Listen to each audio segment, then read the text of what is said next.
Allez, maintenant on va passer au 17ème de ce championnat. C'est un ancien champion de France, il y a 2 ans. C'est une équipe qui a 17 points et qui forcément est 17ème, comme ça tout va très simple dans le football. C'est le Montpellier Hérault. Donc voici les statistiques pour cette équipe. Donc qui a obtenu 2 victoires, 11 nuls et 6 défaites. Montpellier d'ailleurs qui est le roi du nul dans cette compétition. Et donc, eh bien, ça a commencé donc avec Jean Fernandez.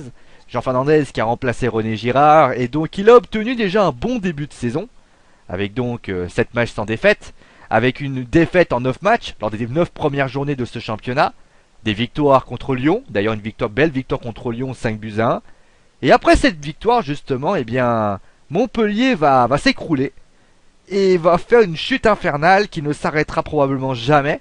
Puisque Jean Fernandez, à la suite de la 16e journée de ce championnat, une défaite contre Lorient, eh bien Jean Fernandez est limogé de son poste d'entraîneur. Et c'est Roland Courbis qui prend sa place et qui offre pour le moment un tout petit point, un match nul contre Bastia. Alors on va quand même essayer de tirer un bilan de cette équipe. Qu'est-ce qui s'est passé? Pourquoi nous sommes-nous arrivés là? Comment une équipe qui était premier de ce championnat a-t-elle pu aujourd'hui devenir 17ème et premier non relégable dans ce championnat? Et donc on va tirer un petit bilan. Alors si le premier bilan qu'on peut constater, c'est que si vous regardez la photo, déjà vous pouvez vous dire que déjà la première raison vous l'avez. Pas oublier que Montpellier sort d'une saison post-Ligue des Champions, puisque ils avaient une Ligue des Champions la saison passée, ils se sont pas vraiment bien illustrés, mais c'est normal, hein, c'est une équipe qui malheureusement n'est pas non plus, c'est pas le Barça, c'est pas le PSG, c'est pas Monaco, mais ils jouent avec leurs moyens, et finalement ils se sont plutôt bien sortis. Et on se souvient de ce qui s'était passé à Auxerre, où Auxerre avait eu les pires difficultés à s'en sortir, et je vous rappelle que 2 ans après, Auxerre était descendu en Ligue 2. Pourquoi je dis ça? Parce que les causes peuvent provoquer les mêmes effets. C'est-à-dire que, première chose, déjà, les départs. Déjà on constate que entre l'équipe qui a été champion de France et l'équipe qui est aujourd'hui, beaucoup de joueurs sont partis. On peut citer Bédimo, on peut citer Giroud, on peut citer Belanda. Il y a plein de joueurs qui sont partis. Enfin plein, entre guillemets, hein, bien évidemment. Et donc, malheureusement, eh bien, le groupe a perdu en qualité. Il faut pas oublier que, malheureusement, Jano Fernandez s'est retrouvé face à un groupe qui avait déjà vécu une fin de saison difficile. Parce que Jano Fernandez, faut pas oublier que René Girard, en étant parti, il avait laissé le groupe en chute libre, et l'équipe avait, je crois, enchaîné une série de matchs sans victoire assez impressionnante. Et le problème, c'est qu'en recrutant Jean Fernandez, Loulou Nicolin, même s'il réfute cela en disant qu'il a fait confiance à Pierre-Paul Oujac pour pouvoir le recruter, Jean Fernandez était-il l'homme de la situation pour réussir à faire inverser cette tendance et permettre à Montpellier de retrouver non pas les grosses sphères de ce championnat, parce que je pense que Monaco et Paris étaient largement au-dessus, mais au moins de faire une 8ème, une 7ème, on va dire une place, on va dire adéquate pour un club qui quand même peut nourrir quelques ambitions dans ce championnat. La réponse, pour moi, elle est simple, elle est non. Pour une raison très simple, c'est que quand un joueur, un attaquant, un gardien, est face à une spirale négative, par exemple, on va prendre le cas de Zvitanic, qui est l'exemple le plus connu qu'on parlera bien sûr pour Nice. Aujourd'hui, il marque pas beaucoup. Donc finalement, il n'est pas en confiance. Pour un entraîneur, c'est pareil. Un entraîneur, si il a fait une saison complexe, une saison difficile, deuxième saison difficile, une troisième saison qui est difficile, il peut avoir le plus beau bagage du monde. Il peut être le meilleur entraîneur du monde. Il va venir avec une sensation de se dire je suis dans un constat d'échec. Pas consciemment, mais inconsciemment. Et je me pose la question, quand tu as un entraîneur qui est forcément dans un groupe qui vit des moments difficiles, est-ce que A plus B n'a pas entraîné C? Et C, c'est cette 17ème place dans ce championnat. Alors après, bien sûr, Jean Fernandez n'est pas Roland Courbis. Moi, la question que je me pose vis-à-vis de Roland Courbis, qui est un entraîneur, je vous rappelle, qui a été finaliste de la Coupe de l'UEFA, qui a des qualités, hein, c'est un très très bon communicant, il ressemble un peu au niveau, il connaît vraiment bien son sujet. J'aime beaucoup d'ailleurs ce qu'il fait quand il était sur RMC et qu'il et qu'il n'hésitait pas vraiment à donner son avis, à expliquer, on va dire, les différents points. Vraiment, ses analyses étaient vraiment bien ponctuées et vraiment on sentait l'entraîneur qui parlait, poste qu'il est d'ailleurs. Et il avait réussi d'ailleurs à envoyer, je crois que son dernier fait d'armes, c'est un titre de champion d'Algérie avec l'USM Alger. Faudra que vous me confirmiez ça parce que je suis pas sûr si c'est champion d'Algérie ou autre chose. Mais ce qui est sûr, pour revenir à ce que je disais, ce qui s'est, désolé, petit bug, on reprend. Bon, allez, petite nœud première, allez, maintenant on va reprendre. Donc, Roland Courbis, peut-il relancer le groupe? Peut-il lui donner confiance? Peut-il essayer de pouvoir justement lui faire assurer le maintien et espérer plus? En théorie, oui, parce que c'est quand même quelqu'un qui a su relancer des joueurs qui étaient en difficulté, et on sait qu'il y a des joueurs dans cette équipe qui a besoin peut-être de s'exercer. On a vu Jourdain tout de suite quand il est arrivé. Ouais, c'est un truc de ouf, ça va être un super entraîneur, c'est une super nouvelle, etc., etc. Moi, j'ai envie de lui dire, bah c'est vrai, il a raison. Sur le principe, il a raison. Courbis a su les faire monter en Ligue 1, et finalement, bah ça c'est peut-être ça ce qu'il faut, c'est un entraîneur qui connaît le club. Maintenant, il y a des choses qui m'ont beaucoup gêné avec ce qu'a dit Roland. C'est plus ce qu'a dit Roland Courbis qui m'a gêné. C'est-à-dire que Roland Courbis est un entraîneur de Montpellier, et j'ai l'impression que quand il parle, j'ai l'impression qu'il est là que pour quelques mois. Déjà par rapport à ce qu'il a dit au départ.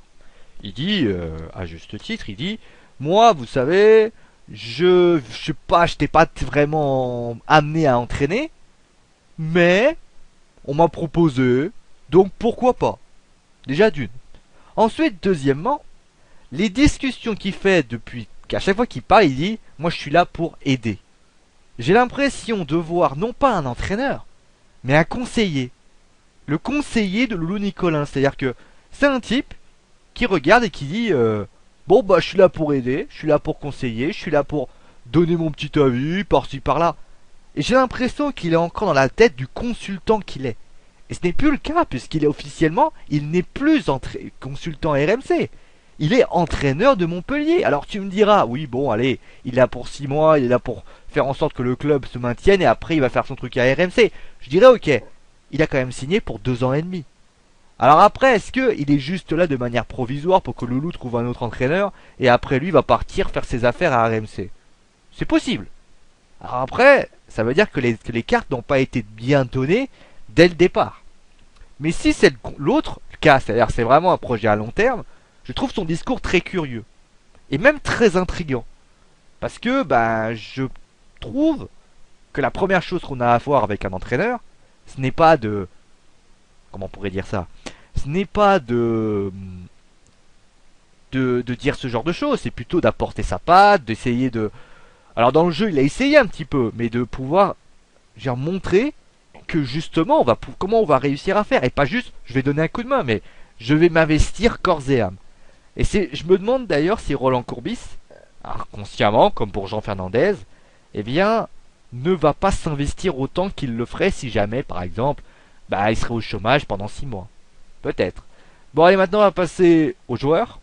Avec donc la star de cette équipe, qui est évidemment, vous avez peut-être deviné, c'est Rémi Cabella, qui est très talentueux, et franchement, 6 buts, 3 passes décisives, c'est le meilleur Montpellierin de la saison. Moi, j'ai dit quelque chose à un moment donné, et je persiste et signe, je considère ce joueur comme un sélectionnable pour l'équipe de France. Malgré la difficulté qu'a Montpellier durant cette saison, je considère le fait que ce gamin, c'est vraiment un vrai espoir pour le football français.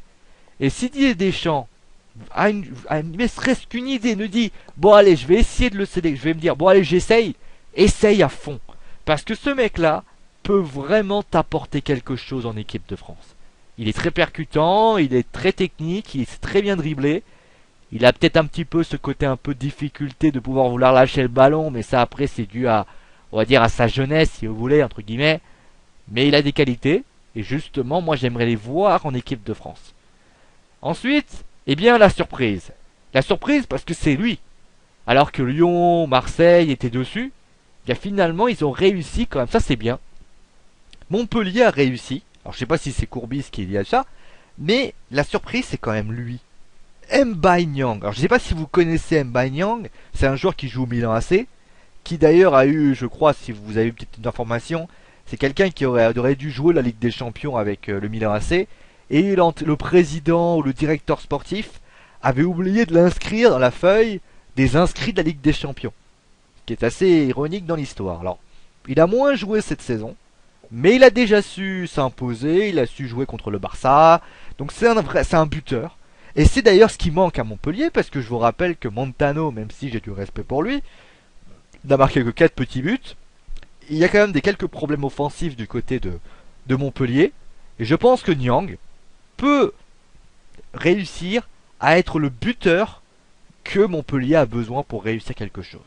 Il leur manquait ce buteur depuis des années. Ils ont essayé de faire Charbonnier, ils ont pris Herrera, ils n'ont pas réussi à le trouver ce buteur. Montano est bien, mais Montano c'est plus un joueur qui vient pour dépanner. Alors que Mbaye Niang c'est vraiment un pari sur l'avenir, surtout que il est prêté avec option d'achat. Donc ça veut dire qu'a priori, si Montpellier se maintient, il y a quand même de fortes chances que Mbaye Niang puisse se proposer dans un projet à long terme. Et au niveau de la déception, eh bien, j'ai choisi de prendre Anthony Mounier parce que je ne reconnais pas le joueur de Nice. L'année dernière, j'avais été un peu indulgent. Je me suis dit bon, il arrive, il a un petit peu de manque d'expérience, il a besoin un petit peu de se faire la main, comme on dit. Mais malheureusement, j'ai envie de dire, là, ça fait quasiment 1 an et demi qu'il est là, et ça fait 1 an et demi qu'il ne fait pas grand-chose. Parce que je ne reconnais pas le joueur de Nice, le joueur qui était faux follet sur le côté gauche, qui partait dans des débordements dont lui seul avait le secret.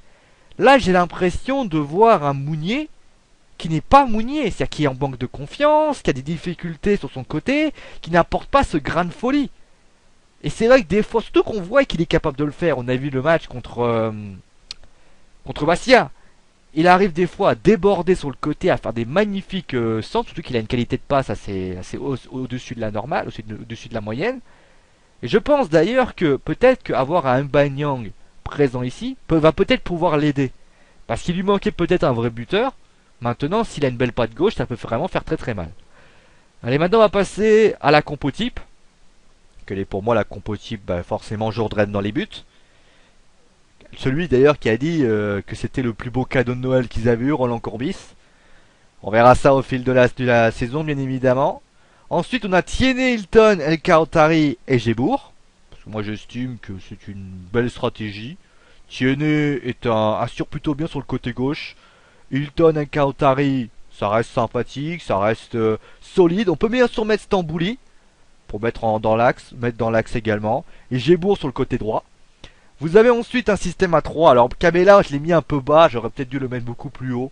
C'est un petit peu une erreur par rapport à la compo. Sanson, Stambouli et Cabella, qui sera dans un rôle un peu de milieu offensif, meneur de jeu pour bien sûr donner les ballons. Ensuite vous avez Mounier et Camara. Alors pourquoi Mounier, pourquoi Camara? Parce que j'estime que Mounier, malgré tout ce qu'on peut dire, eh bien, peut apporter encore quelque chose. Et Camara, ça reste quand même un bon point. Et je trouve que, à moins que Roland Courbis décide de passer à 2 attaquants. Donc là, on aurait Montano et Mbaye Niang dessus. Et on aurait peut-être un Cabella qui passerait sur le côté droit et Mounier qui serait sur le côté gauche et un système à 2 attaquants.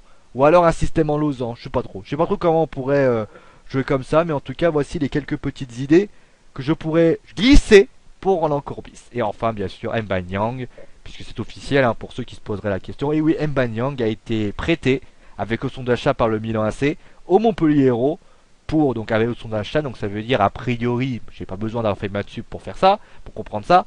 Si Montpellier se maintient, eh bien Montpellier pourra donc garder Niang pour de longues années. Allez, bon, j'ai pas encore répondu à votre fameuse grande question parce que bon, 17ème, c'est quand même un classement pas très très glorieux. Est-ce qu'on a une chance de voir Montpellier se retrouver en Ligue 2 l'année saison prochaine? Forcément, il y a toujours un risque. Ça, c'est un peu la langue de bois. Genre, dire ouais, il y a toujours un risque. Oui. Alors, là, le risque, quand même, il est minimisé. Par 2 raisons. La première, c'est que forcément, étant donné que vous avez vous avez, comment on pourrait appeler ça, vous avez, on va dire, beaucoup de points, il y a 3 points d'avance sur Valenciennes. Il y a des équipes qui sont beaucoup moins loties au niveau qualité que l'UQE. Je pense par exemple à Evian qui est peut-être un peu moins fort au niveau qualité. Donc moi j'estime que Montpellier, a priori, devrait pouvoir se maintenir. Voilà. On va s'arrêter là, je pense que j'ai été assez clair. N'hésitez pas bien évidemment à me dire si vous n'êtes pas d'accord avec ce que je viens de dire. Il n'y a pas de problème, bien évidemment. Moi je suis le premier à le reconnaître, hein. Si jamais il y a des trop choses que j'ai dit de manière erronée, n'hésitez pas également. Moi j'essaie toujours de parler de manière très très calme, bien sûr, hein. Des fois de lancer des petites piques, mais bon, c'est en expliquant toujours ce que je fais. Et c'est normal, hein. Vous n'êtes pas là non plus pour avoir une personne qui juge pour juger, mais une personne qui juge en argumentant, en explicitant justement ce qui se passe. Allez, on va s'arrêter là, prenez soin de vous. D'ailleurs, je vous signale bien évidemment qu'à l'heure où j'enregistre cette vidéo, c'est Noël, donc joyeux Noël. Allez, à la prochaine.